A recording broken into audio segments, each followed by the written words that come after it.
Hello, this is Matt on the Moon Lambo channel. As it becomes increasingly obvious that both Ripple, the company, and XRP, the decentralized digital asset, will have tremendous staying power. As it becomes more obvious, we have this story. This one is from a Daily Hodl. One of XRP's biggest critics says Ripple is doing one thing better than 99% of all projects in crypto. And so he actually said something nice. Now, who am I talking about? None other than Ryan Selkis, and let me pull him up on Twitter here. Oh, wait, he blocked me. There we go. There he is on Twitter. He is at 2BitIdiot.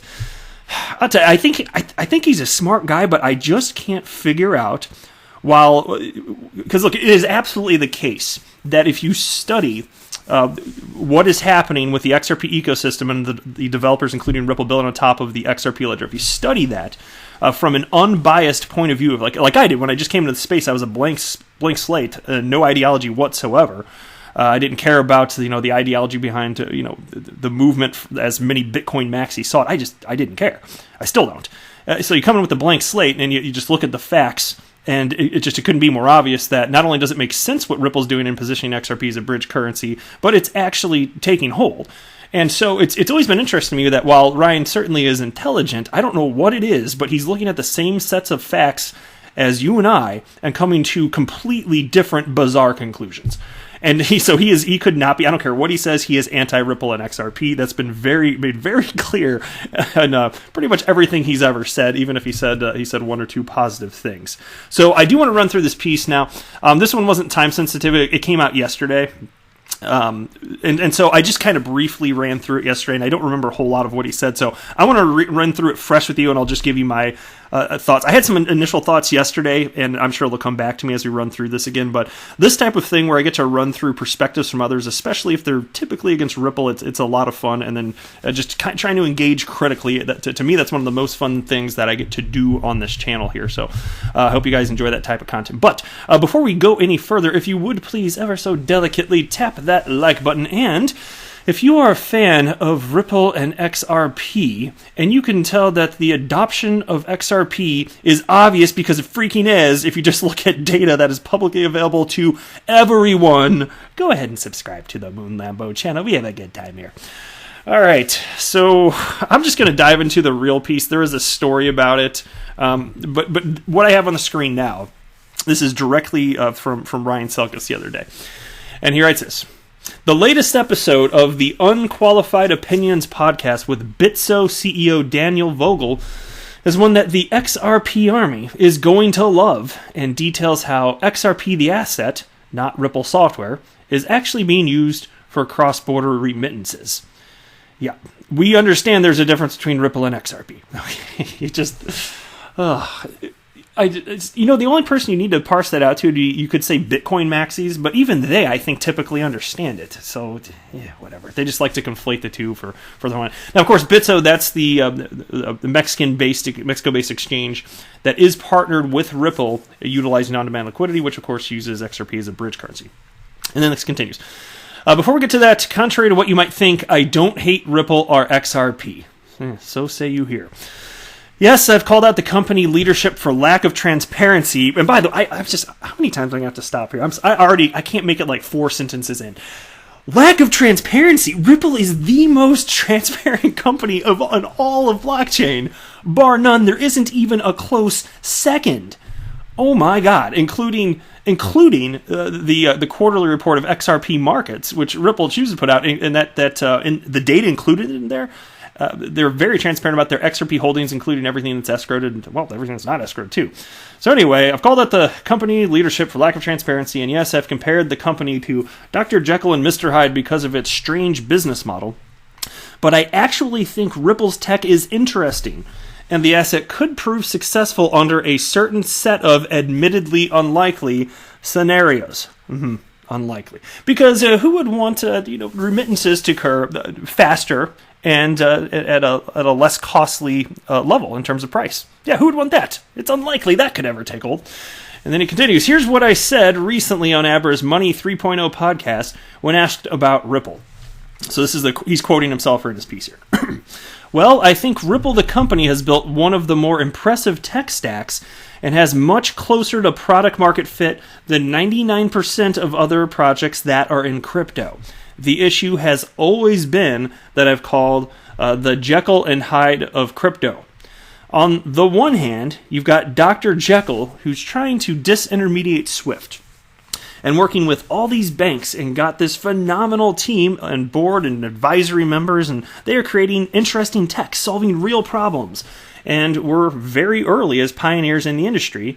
But then there's Mr. Hyde, who comes out with these BS transparency reports where they kind of obfuscate how funds are actually flowing, and they're not quite transparent about the actual funding model for the company, which is more or less a continuous fundraise, but one that's treated as revenue. And look, let me stop right there before I continue with this.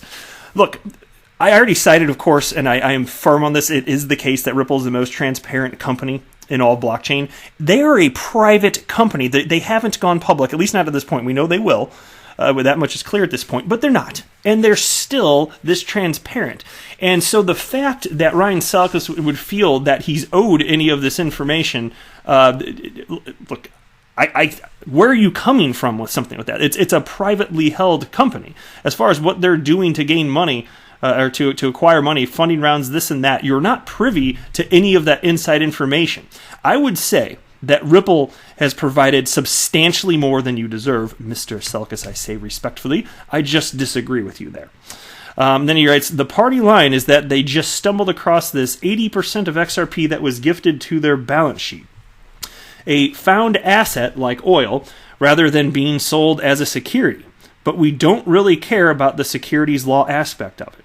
What we do care about is whether XRP is currently outstanding, is truly circulating, or whether it's encumbered in some way, shape, or form.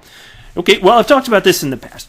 And if you create a cryptocurrency and then you give it to somebody, you're the issuer. Ripple did not create XRP, whether you like it or not. And even if I wanted to humor you and say that XRP was a security upon inception, and I'm not saying that's the case, I'm not, but just for the fun of a critical thinking exercise, let's say that was the case. Fast forward over 7 years. What is the state of the XRP ecosystem? Ripple does not have any sort of control or special permissions over the XRP ledger. They literally do not control it. All right? And understand that holding a specific quantity of XRP, whether it's a lot or a little, does not have anything to do with the centralization of a cryptocurrency. What you're talking about is a concentration of XRP, and that's fine. That's fundamentally what it is. But a concentration of something that has value and has a price associated with it is different than centralization, fundamentally. It just absolutely is not the same thing. And so Ripple could go away and the XRP ledger would continue to exist. And there are other developers building on top of the XRP ledger. So fundamentally, I can't come to grips with where you're coming from on this. Then he writes, if a sizable portion of XRP is encumbered, then two things happen. One, they're understanding the amount of sell-side pressure from insiders that will happen over the course of time.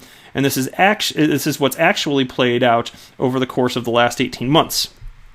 Two, their market cap is overstated, which means that any time that there's a basket-weighted index of XRP, the index creator is going to overweight XRP even though a good chunk of that XRP is either in escrow by Ripple or is currently held by one of the insiders. It's subject to some of the structured reselling agreements.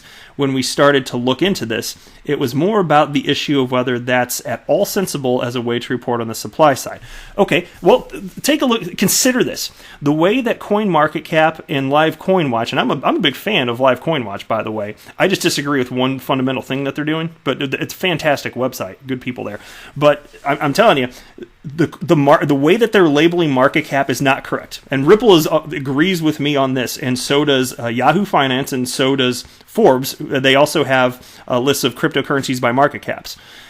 So the legacy institutions and Ripple, they agree with the way in which market cap should be calculated, which has always been the total supply times the current market rate. That's it. That's not what CoinMarketCap and Live CoinWatch are doing. And so what Ryan Selkis here is stating that it's going to be XRP would be weighted if there were an index. XRP would be weighted too heavily. Well, not if you go by the real market cap. If you go by what Live CoinWatch and CoinMarketCap are talking about, then okay. But even so, As far as the price of XRP, I still think that the fact that there's 100 billion XRP, whether you include that in circulation or not, at inception, 100 billion XRP, I still believe that's factored into the price, whether Ripple, like I said, has it in escrow or not. People are aware there are 100 billion XRP at inception. Okay? So, again, I think that this is a phony complaint. It's a basket-weighted index with XRP. No. Absolutely not.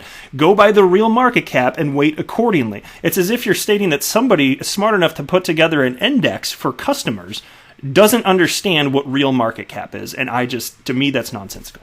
Then he continues here. But I'll tell you right now, I still think that Ripple could end up doing very well if the banks take the bait and are offered sweetheart deals to buy some of these assets for pennies on the dollar.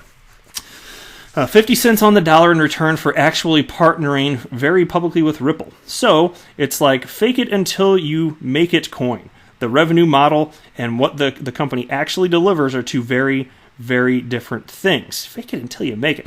Look, what the hell are you even talking about here? He writes, I still think Ripple could end up doing very well if the banks take the bait and offered sweetheart deals to buy some of these assets for pennies on the dollar. Well, look, banks have never been positioned to purchase XRP, and that's one of the beautiful things about the RippleNet. You can utilize on-demand liquidity with XRP as a bridge currency, and if you're a bank, if you're a remittance guy, you don't have to hold the XRP. There are liquidity pools out there, aka cryptocurrency exchanges, that provide that because there are people speculating on this. That's what makes all of this possible. And so, no. And look, if there's a mutually beneficial deal, as was the case between Ripple and MoneyGram, well, bully for them. More power to them. I don't see a problem in two companies finding that they can mutually benefit each other in terms of investing. But that specifically, if you're talking about the MoneyGram and Ripple deal, that didn't really have anything to do with XRP. That was an investment. Ripple was buying stock in MoneyGram. Anyway. And then he writes, the point of contention for me has always been how much XRP is actually being used within the company's core payments platform, and the answer has typically been not really. Okay, we're at the... My gosh, can we talk about how nascent this entire asset class is? Do you not understand that even though Ripple's been around 7 years, understand XRapid, now known as On-Demand Liquidity, launched in October, or beginning of October 2018. Okay, it's been less than 2 years. How quick? So it's what? It's to be frowned upon until they actually achieve global domination entirely. Like, come on. Why can't you see what's actually happening? Adoption is occurring, and it is increasing at an exponential rate, and that rate of exponential increase will probably increase exponentially.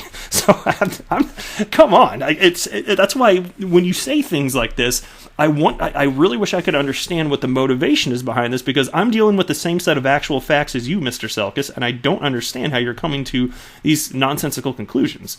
I just respectfully just disagree. That's all it is. He writes, but this interview with Daniel Vogel, CEO of Mexico's largest crypto exchange and remittance company, Bitso, is illuminating. It highlights how Ripple could deliver on the sky-high expectations they've set for XRP adoption, and it's one the XRP army is going to love. Vogel explains how the company is utilizing XRP to catch a piece of the $35 billion in remittances that flows across the U.S.-Mexico border each year.